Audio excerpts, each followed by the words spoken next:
Hi, welcome to box office ninja. మనం జనరల్గా సినిమాలు చూస్తున్నప్పుడు ఏదో ఒక టైంలో ఒక డౌట్ అయితే వస్తుంది. అదేంటంటే అసలు సినిమాలు ఓన్లీ ఎంటర్టైన్మెంట్కైనా లేకపోతే సొసైటీకి ఉపయోగపడే దానికోసం కూడా తీస్తారా అని. ప్రాక్టికల్గా చెప్పాలంటే సినిమా అనేది రెండు రకాలు. ఒకటి ఆర్ట్ ఫామ్, ఇంకొకటి కమర్షియల్. ఆర్ట్ ఫామ్ అంటే మీకు సింపుల్గా చెప్పాలంటే ఈ క్యాస్ట్ బేస్డ్ తీసే ఫిలిమ్స్ కానీ, రియలిస్టిక్ ఫిలిమ్స్ కానీ, వీటిని అన్నింటినీ ఆర్ట్ ఫిలిమ్స్ అంటారు. ఇంకా సింపుల్ చెప్పాలంటే మారీ సెల్వరాజ్, వెట్రిమాన్, శేఖర్ కమల, రాజ్ కుమార్ ఇరానీ వీళ్ళందరినీ ఆర్ట్ ఫిలిం మేకర్స్ అంటారు. ఈ కమర్షియల్ సినిమా అంటే అనిల్ రాపుడి, రాజమౌళి, హరీష్ శంకర్, లోకేష్ కనగరాజు, సిద్ధార్థ ఆనంద్, ఇలా అందరూ. సో బేసిక్గా ఆర్ట్ కి కమర్షియాలిటీకి ఉన్న తేడా అదే. ఆర్ట్ అంటే రియలిస్టిక్ సినిమా, కమర్షియల్ సినిమా అంటే ఒక ఫార్ములా బేస్డ్ లేదంటే ఒక టెంప్లెట్ లో సెట్ చేసే ఎంటర్టైన్మెంట్ సినిమా. దానికి రెండు రకాల సినిమాలు కూడా ఎవరి స్టైల్ వాళ్ళు వేరు వేరే ఉంటాయి. ఇప్పుడు శేఖర్ కమల సినిమాలు, వెట్రిమాన్ సినిమాలు చాలా వేరు వేరేగా ఉంటాయి, అసలు సంబంధం ఉండదు. ఒకటేమో హార్ట్ టచింగ్ అయితే, ఇంకోటి హార్డ్ హిట్టింగ్. బట్ రెండు కూడా ఆర్ట్ ఫిలిమ్స్ అనే చెప్తారు, ఎందుకంటే ఇవి రియలిస్టిక్ ఫిలిమ్స్ కాబట్టి. సో బేసిక్గా ఇప్పుడు మన డిస్కషన్ ఏంటంటే, ఇప్పుడు సినిమాలు ఓన్లీ బిజినెస్ పాయింట్ లోనే చూడాలి. ఎందుకంటే ఈ రోజు ప్రతిదీ కూడా మనం మాట్లాడేది ఏంటంటే 1000 కోట్లు, ఒక సినిమా 1000 కోట్లు కలెక్ట్ చేస్తుందా, 100 కోట్లు కలెక్ట్ చేస్తుందా, 300 కోట్లు కలెక్ట్ చేస్తుందా అనే దాని మీద మాట్లాడుతున్నాం తప్ప సినిమా ఎంత బాగుంది, ఏం బాగుంది అనేది తగ్గిపోయింది. మరి ఇది కరెక్టా లేకపోతే కమర్షియల్ వేలో ఆలోచించడమే కరెక్టా అంటే, బేసిక్గా కమర్షియల్ వేలో ఆలోచించినప్పుడే ఆర్ట్ ఫామ్ కూడా వాల్యూ పెరుగుతుంది.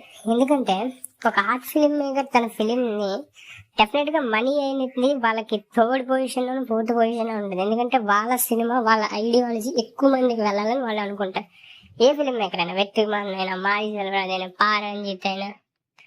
బట్ ఇక్కడ పాయింట్ ఏంటంటే ఎక్కువ మందికి ఎప్పుడు వెళ్తుంది, ఆ సినిమా అనేది ఒక కైండ్ ఆఫ్ అట్రాక్షన్ లా ఉండాలి. ఇప్పుడు టూ రియలిస్టిక్ గా తీసే ఫిలిమ్స్ అందరికి అర్థం కావు. అందరికి అర్థమైనా కూడా వాళ్ళు చూడడానికి రెడీగా ఉంటారు, ఎందుకంటే అంత హార్డ్ హిట్టింగ్ సినిమాలు, డిస్టర్బింగ్ సినిమాలు అని పిలుస్తూ ఉంటారు వీటిని. సో టూ డిస్టర్బింగ్ గా ఉండేటప్పుడు అందరూ ఆ సినిమాలు చూడడానికి ఇష్టపడరు.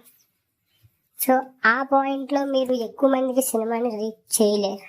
అప్పుడు మీరు సినిమా తీసిన ఉపయోగం ఉండదు, ఎందుకంటే మీ ఐడియాలజీ వెళ్ళాల్సినంత మందికి వెళ్ళదు. అందుకే బేసిక్ గా ఆర్ట్ ఫిలిమ్స్ కి తక్కువ కలెక్షన్ వస్తాయి కమర్షియల్ సినిమాల వల్ల కూడా. ఇది ఒక మెయిన్ రీజన్ అనమాట. ఆర్ట్ ఫిలిమ్స్ కంటే కూడా కమర్షియల్ ఫిలిమ్స్ కి ఎక్కువ కలెక్ట్ చేయడానికి one of the major reason వచ్చేసరికి డిస్టర్బింగ్నెస్. ఎందుకంటే సినిమా అందరూ కూడా కేవలం ఏదో సొసైటీకి ఉపయోగపడాలనో లేకపోతే ఇంకేదో విషయాలు తెలుసుకోవాలని వెళ్ళరు. Most of the people entertainment కోసం వెళ్తారు.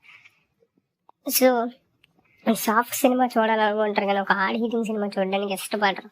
బట్ సినిమా నిలబడాలంటే ఆర్ట్ ఫామ్ ఉంటేనే నిలబడుతుంది. లేదంటే ఒక ఫార్ములా బేస్డ్ ఉంటే తీసుకుంటూ పోయారనుకోండి, ఆ సినిమాలు పోతాయి. ఇప్పుడు మనం ఇండస్ట్రీ ఫేస్ చేస్తుంది అదే. బేసిక్గా మలయాళం కంటెంట్ ఎందుకు అంత గ్లోబల్ అయిపోయిందంటే, ఈ రోజు ఒకప్పుడు ఇలాంటి ఆర్ట్ ఫిలిమ్స్ తీసే వాళ్ళకి అప్రిషియేషన్ వచ్చేది తప్ప బాక్స్ ఆఫీస్ అస్సలు ఉండేది కాదు. లైక్ సినిమా ఒక 5 కోట్లు పెట్టి ఒక సినిమా తీస్తే ఆ సినిమా కనీసం 10 కోట్లు కూడా కలెక్ట్ చేసేది కాదు ఒకప్పుడు. కానీ ఇప్పుడు 5 కోట్లు పెట్టి తీసి ఒక మంచి ఫిలిం చేస్తే 25 నుంచి 50 crores కలెక్ట్ చేస్తుంది. చాలా వ్యాస్ట్ డెవలప్మెంట్ వచ్చింది. దీనివల్ల ఆర్ట్ ఫిలిం మేకర్స్ కూడా వాల్యూ పెరిగింది. They come with right point, definite గా ఫిలిం అద్భుతంగా వర్క్ చేస్తుంది. At the same time commercial సినిమాకి అప్పుడు మార్కెట్ ఉంటుంది, ఎందుకంటే ఎంటర్టైన్మెంట్. ఇన్ ది ఎండ్ ప్రజలు కోరుకునేది ఎంటర్టైన్మెంట్. ఎంటర్టైన్మెంట్ ఏ రకంగా ఉండొచ్చు, ఈవెన్ ఆర్ట్ ఫిల్మ్స్ లో కూడా అద్భుతమైన ఎంటర్టైన్మెంట్ ఉంటుంది. బెస్ట్ ఎగ్జాంపుల్ రాజ్ కుమార్ కానీ, 3 Idiots కానీ, పీకే కానీ, సంజు కానీ, మున్నాబాయ్ ఎంబీబీఎస్ కానీ, ఇవన్నీ ఆర్ట్ ఫిలిమ్సే. కానీ ఇన్ ది ఎండ్ చూస్తే ఇవన్నీ కూడా వీళ్ళు ప్యూర్ ఆర్ట్ ఫిలిం మేకర్స్ అన్నారు. వీళ్ళు ఆర్ట్ కి కమర్షియాలిటీకి మధ్యలో ఉండే ఫిలిం మేకర్స్. ఇతను కానీ, మన రాజ్ కుమార్ కానీ, సుకుమార్ కానీ, వీళ్ళందరూ. అందుకే వీళ్ళ ఫిలిమ్స్ రెండు రకాల ఆడియన్స్ ని అట్రాక్ట్ చేస్తుంది. ఒక పక్క అవార్డ్స్ తెస్తుంది, ఇంకో పక్క రివార్డ్స్ చేస్తుంది. ఇప్పుడు ఫైనల్ ఇంకో డౌట్, రెండు సినిమాల్లో ఎవరు తీసింది బెస్ట్ అని అంటే డెఫినెట్ గా ఇద్దరు బెస్టే. అందుకే మనం ఇద్దరి గురించి మాట్లాడుకుంటున్నాం, లేకపోతే మనం వాళ్ళ గురించి మాట్లాడు. ఆర్ట్ ఫిలిమ్స్ తీసే వాళ్ళు కూడా చాలా మంది ఉంటారు, కానీ అందరికీ వాల్యూ రాదు.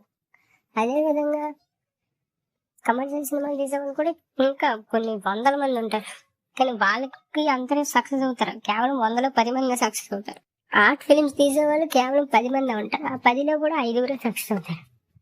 అందుకే చెప్తాం, ఎప్పుడైనా సినిమా బాగుంటుంది అంటే కంటెంట్ బాగుంటేనే ఎప్పుడైనా మీకు గౌరవమైన అవార్డు అయినా రివార్డ్ అయినా వస్తుంది. ఇది ఇవాళ video. Cinema is an art form and also a commercial form.